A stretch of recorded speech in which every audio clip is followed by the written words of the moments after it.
13-year-old Elijah Brooks didn't ask for much when he stepped into Ridgeway Middle School that Monday morning in Thousand Oaks, California. He had a simple backpack, a worn-out spiral notebook, and the same navy blue lunchbox he'd carried since the 5th grade. Inside, like always, was a note from his mom, "Bu.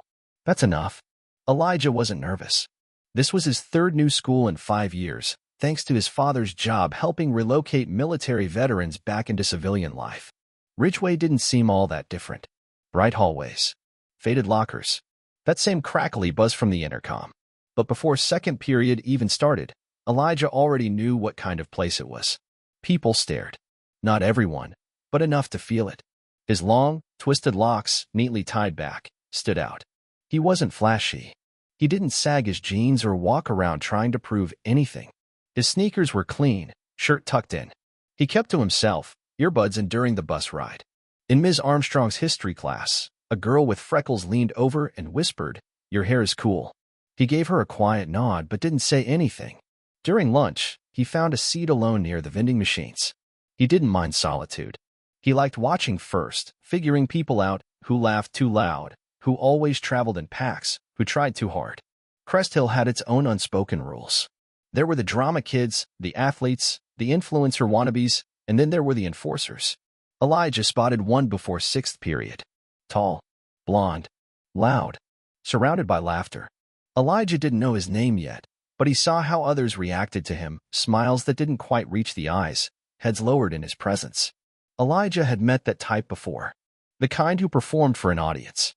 At home that afternoon, Elijah dropped his backpack by the kitchen door. His mother stirred a pot of red beans and rice, humming. "How was your first day?" she asked. He shrugged. "Same as usual." "You make any friends?" "Not yet." His father, seated at the kitchen table, looked up from his tablet. "You getting any funny looks?" Elijah hesitated.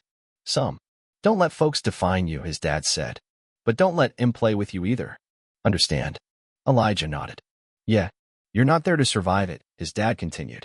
"You're there to own your space. Quiet if you want. Loud if you choose. But don't let them shrink you." That night, as Elijah tied back his locks in the mirror, he thought about his father's words. He didn't need to make a statement. He just had to stay solid. By the end of the first week, Elijah had read the room. Ridgeway wasn't openly hostile, but it had blind spots, those subtle signals that showed who mattered. And in the center of it all was Carter Whitman. Carter wasn't the biggest kid, but he moved like he owned the place. His dad ran Whitman Auto Mall. Everyone in town knew it. Carter wore designer hoodies halfway off his shoulders and turned every class into his personal comedy stage. Teachers tolerated him. Students either adored him or stayed out of his way. Elijah saw the pattern. Carter didn't want approval. He wanted dominance.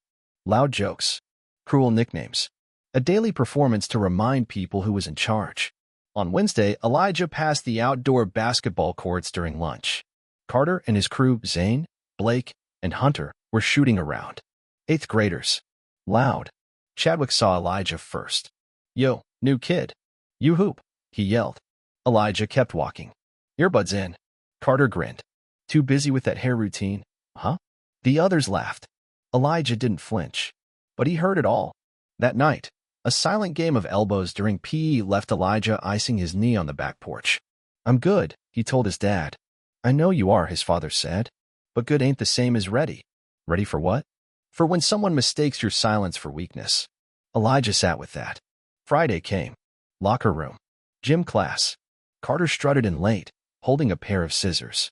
"New kid," Carter called. "Your mom forget to give you a haircut?" Elijah kept tying his shoes. "You got a whole jungle up there," Carter added, waving the scissors around like a toy. Elijah finally looked up. Calm. Steady. "You good?" he asked quietly. Carter blinked. "What?" I said. "Are you good?" Carter laughed. "Man, whatever."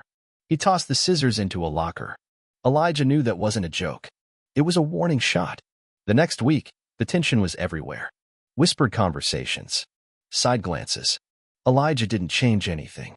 He sat where he sat, walked how he walked. But the eyes followed. A 7th grader caught up to him by the vending machine. "Hey, watch your back. Carter says he's gonna make a point." Elijah raised an eyebrow. "A point?" "Said you think you're better than everyone. Last year he dumped a milkshake on some 6th grader." Everyone laughed. Elijah nodded. "Thanks." That night, on the living room floor, Elijah asked his mom, "What do you do when someone keeps picking at you just to see if you'll break?"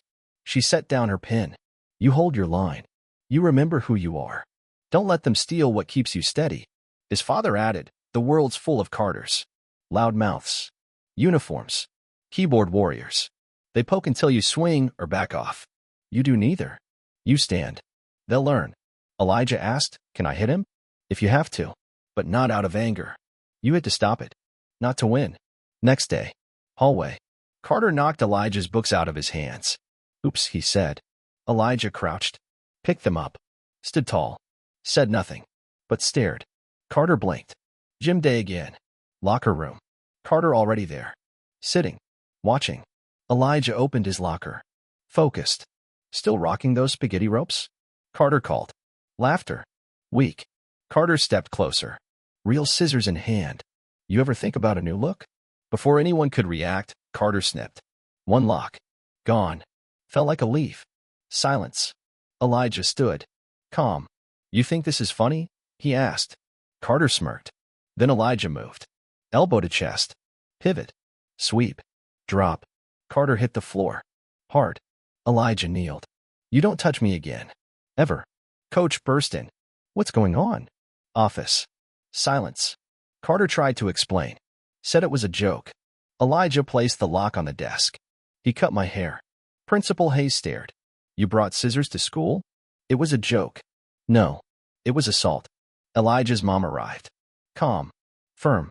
"Before we speak, I want to know if you understand what this means." The video spread that night. 10 seconds. Everything visible. The cut. The takedown. The silence. By morning, it was in group chats, Instagram stories. He messed with the wrong one. Elijah didn't post. Didn't comment. He didn't need to. Carter's parents demanded leniency. "Just a prank," his father insisted.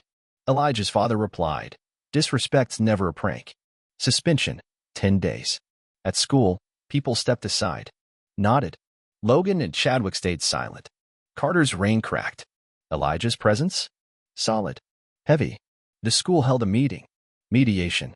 Carter fidgeted. Mumbled an apology. Elijah replied, "Carry it."